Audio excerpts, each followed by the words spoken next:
아브라함의 후손들이 터전을 잡고 살았던 가나안 땅에 야곱이라는 사람이 살고 있었습니다. 12아들 중에서 요셉만큼 사랑받는 아들은 없었습니다. 그의 꿈이 역사의 흐름을 바꾸게 될 한 젊은이였지요. 이 옷은 너만을 위한 것이다. 네 아들아, 너는 내게 소중한 존재란다. 아버지, 어젯밤에 또 꿈을 꾸었어요. 말씀드려도 될까요? 그래, 요셉아, 말해보거라. 들에서 곡식단을 묶고 있었는데 갑자기 제 곡식단이 일어나 섰어요. 그러더니 형들의 곡식단이 모두 제 단에게 절을 했어요.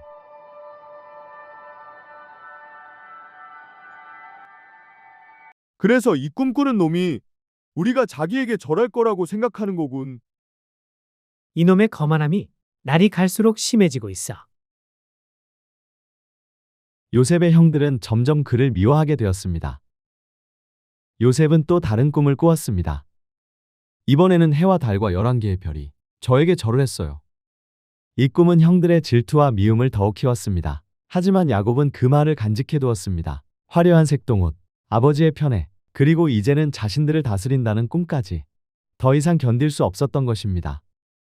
야곱은 요셉을 보내 멀리 나간 형들의 안부를 살피게 했습니다. 단순한 심부름이어야 했지만 이것이 놀라운 여정의 시작이 될 줄은 아무도 몰랐습니다. 봐라, 꿈꾸는 놈이 온다.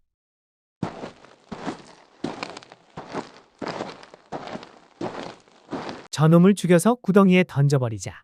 들짐승이 잡아먹었다고 하면 돼. 피는 흘리지 말자. 광야에 있는 이 구덩이에 던져 넣되 손을 대지는 말자. 형들, 제발요. 왜 이러시는 거예요? 하지만 유다는 이집트로 향하는 이스마엘 상인들의 행렬을 발견했습니다. 우리 형제를 죽인들 무슨 이익이 있겠느냐? 차라리 저 상인들에게 팔아버리죠. 그 소년에게 은 20개를 주겠소. 형들, 이러지 마세요. 제발요.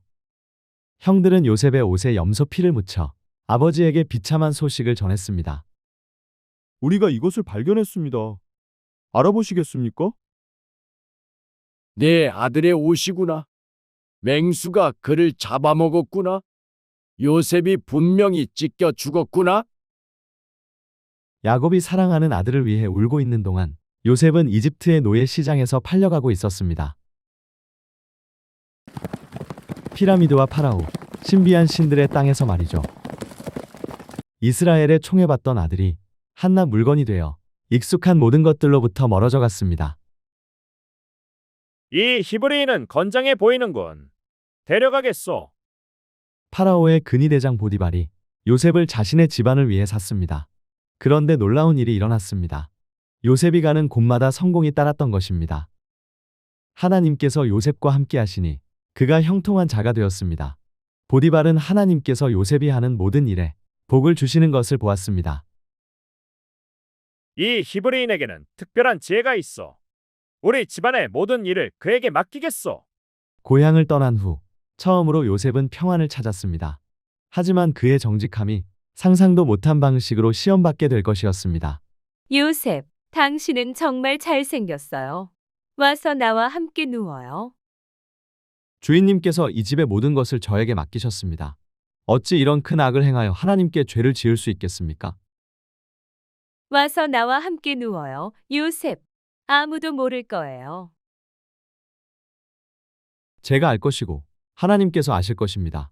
날마다 그녀는 요셉을 유혹했고 날마다 요셉은 거절했습니다. 하지만 의로움이 부패와 맞설 때 의로운 자가 끔찍한 대가를 치르는 경우가 많습니다. 당신이 데려온 그 히브리 노예가 나를 욕보이려 했어요. 나에게 강제로 하려다가 내가 소리를 지르니 도망가면서 이것을 남겨두고 갔어요. 호위병들아, 당장 그를 체포하라. 주인님, 그녀가 거짓말을 하고 있습니다. 제가 절대... 입 다물어. 왕의 감옥에서 썩을 것이다. 다시 한번 요셉의 세상이 무너져 내렸습니다. 사랑받는 아들에서 노예로, 노예에서 죄수로, 각각의 추락이 그를 꿈에서 더욱 멀어지게 하고 절망의 깊은 곳으로 밀어넣는 것 같았습니다. 하지만 감옥에서도 놀라운 일이 일어났습니다. 하나님께서 요셉과 함께 하시며 그에게 은혜를 베푸셨습니다. 히브리인, 감옥 관리인이 너를 보자고 한다. 너를 지켜보고 있었는데 뭔가 다른 점이 있구나. 모든 죄수들을 내가 관리하도록 하겠다. 세월이 흘렀습니다. 요셉이 너무나 지혜롭게 감옥을 관리하여 관리인이 모든 것을 그에게 맡겼습니다. 하지만 요셉은 자신의 꿈을, 그리고 그 꿈을 주신 하나님을 잊지 않았습니다. 오늘 얼굴이 왜 그리 어두워 보입니까? 어젯밤 꿈을 꾸었는데 해석해 줄 사람이 없습니다. 해석이 하나님께 있지 아니하니까? 내게 말씀해 보시오. 제가 보니 포도나무 한 그루에 가지가 셋이 있더니 싹이 나고 꽃이 피어 포도송이가 익었습니다. 파라오의 잔을 제 손에 들고 그 포도를 따서 파라오의 잔에 짜 넣어 파라오께 드렸습니다. 그 세 가지는 사흘이니 지금부터 사흘 안에 파라오께서 당신을 다시 술 맡은 관원의 직분에 복귀시키실 것입니다. 제 꿈에는 흰떡 바구니 셋이 제 머리에 있었는데 맨 위 바구니에 파라오를 위한 모든 구운 음식이 있었으나 새들이 그것을 먹었습니다. 그 세 바구니도 사흘이니 지금부터 사흘 안에 파라오께서 당신의 머리를 끊어 나무에 달 것입니다. 요셉의 해석은 정확히 맞았습니다. 술 맡은 관원은 복직되고 떡 굽는 관원은 처형되었습니다. 하지만 요셉이 자신을 기억해달라고 간청했음에도 불구하고 술 맡은 관원은 히브리 죄수를 잊어버렸습니다. 2년이 흘렀습니다. 마술사들과 박사들을 불러오너라. 이 꿈의 뜻을 알아야겠다. 내가 나일 강가에 서 있는 꿈을 꾸었는데 강에서 아름답고 살진 7 암소가 올라와 갈밭에서 뜯어먹더니 그 뒤에 또 흉악하고 파리한 7 암소가 올라와 살진 암소들을 잡아먹었으나 여전히 파리하더라. 또 한 줄기에서 무성하고 좋은 7 이삭이 나오더니 메마르고 동풍에 마른 7 이삭이 좋은 이삭을 삼켜버렸느니라. 위대한 파라오님, 저희가 그 꿈들은 해석하기 어렵습니다. 폐하, 오늘 제 허물을 생각합니다. 감옥에 있던 히브리 청년이 있었는데 꿈을 완벽하게 해석했습니다. 당장 그를 데려오너라.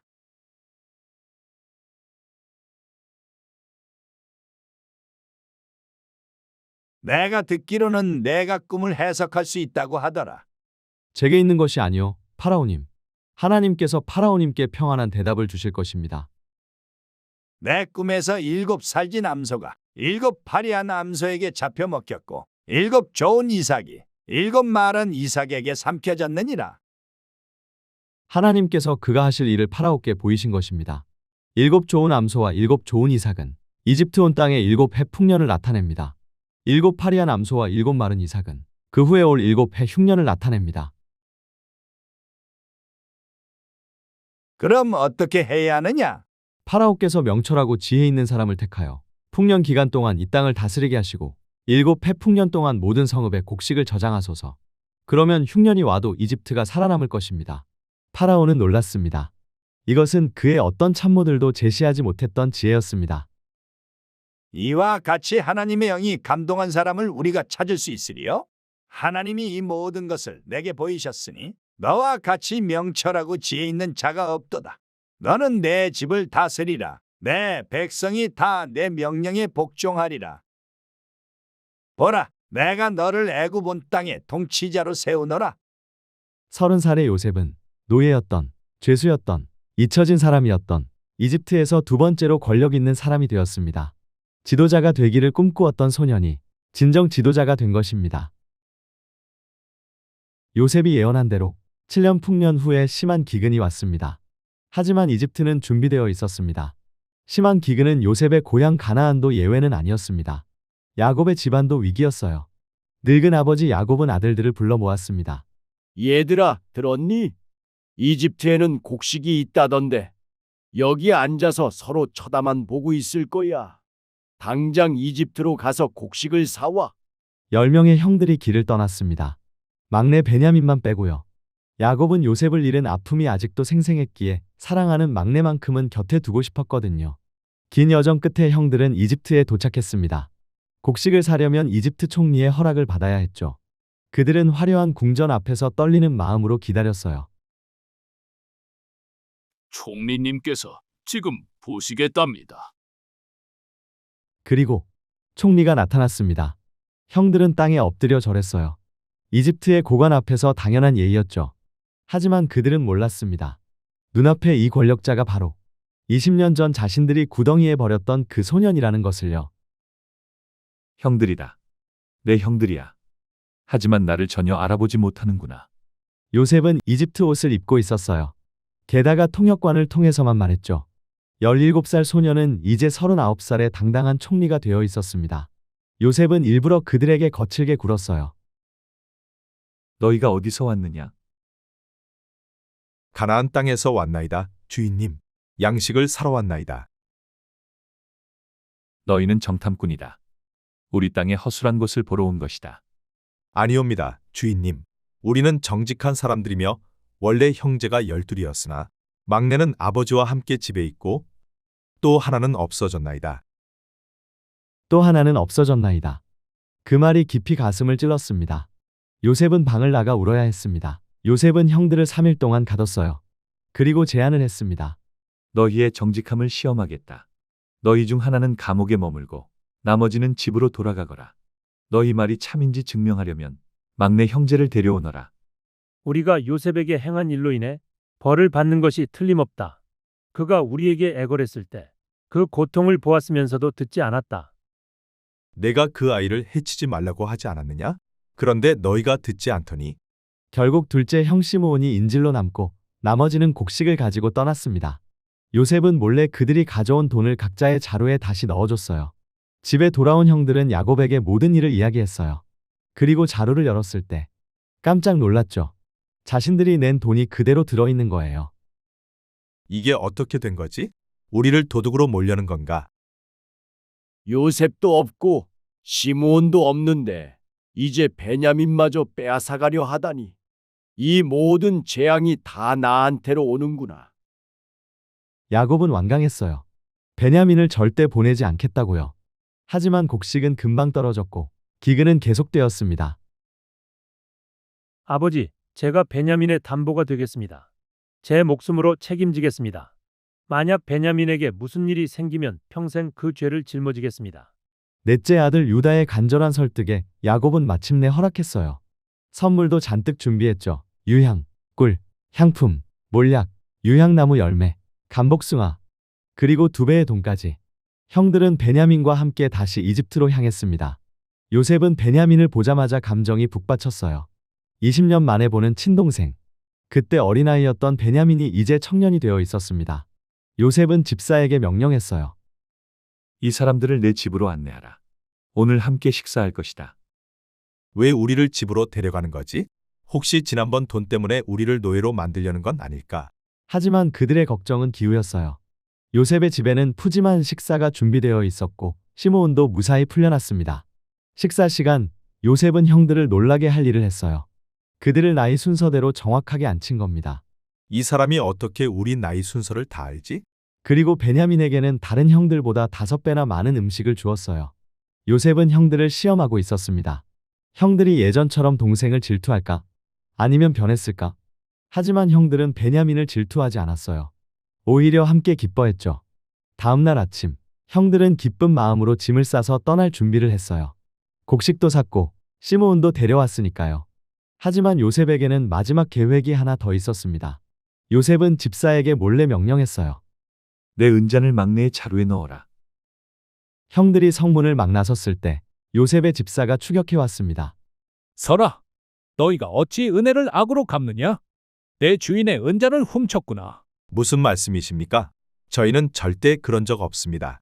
만약 저희 중 누구에게서 잔이 나온다면 그 사람은 죽어도 좋고 나머지는 종이 되겠습니다. 좋다. 그러나 잔이 나온 사람만 종이 되고 나머지는 자유롭게 가도 된다. 하나하나 자루를 뒤지기 시작했어요. 첫째 형. 없습니다. 둘째, 셋째. 아무것도 없어요. 형들은 안도했지만 마지막 순서 베냐민의 자루를 열었을 때 거기서 은잔이 나왔습니다. 아니야. 이럴 수가. 형들은 옷을 찢으며 절규했어요. 그들은 모두 함께 돌아갔습니다. 베냐민 혼자 두고 갈 수 없었거든요. 요셉 앞에 다시 선 형들.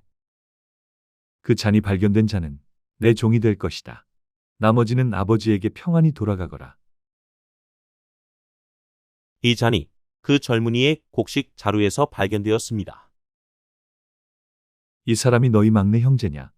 하나님이 내게 은혜 베푸시기를 원하노라. 내 아들아. 이번엔 유다가 나섰습니다. 제 말을 들어주십시오. 우리 아버지에게는 두 아들이 특별했습니다.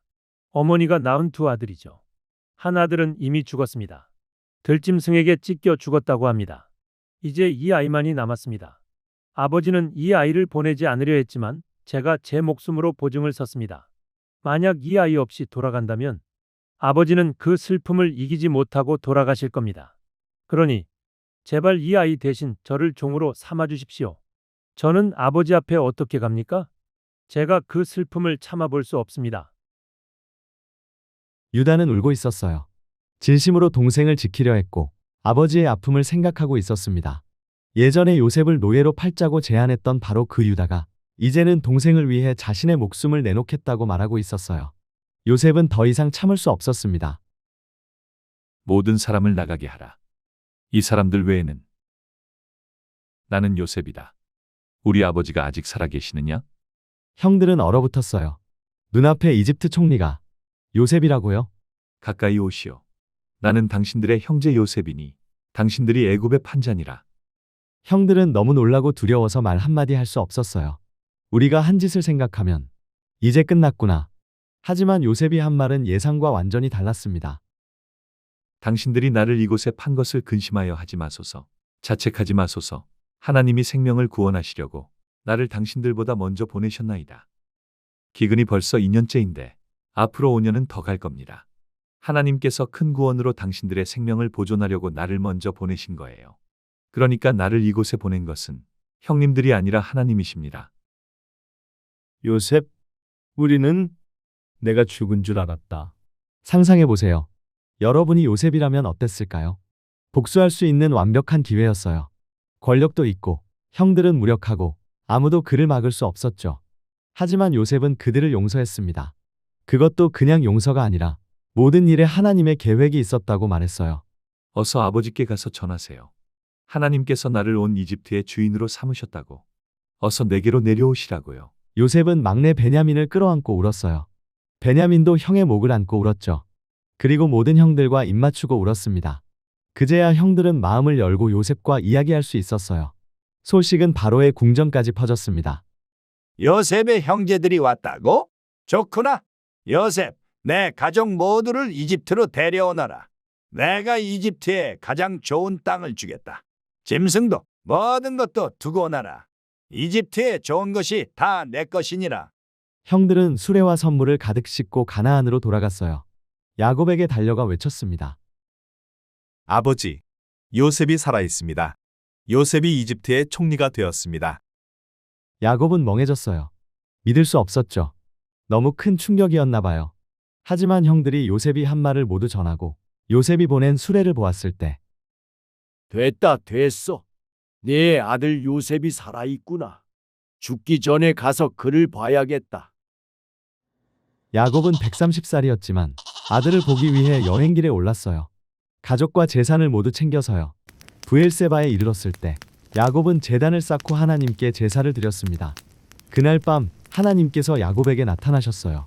야곱아, 두려워 말고 이집트로 내려가라. 내가 거기서 너를 큰 민족이 되게 하겠다. 내 아들 요셉이 내 눈을 감겨줄 것이다. 드디어 이집트에 도착했어요. 요셉은 수레를 준비해 아버지를 만나러 고센 땅으로 나갔습니다. 아버지와 아들이 20년 만에 다시 만났습니다. 요셉은 아버지의 목을 끌어안고 한참을 울었어요. 네 아들아, 네가 살아있구나.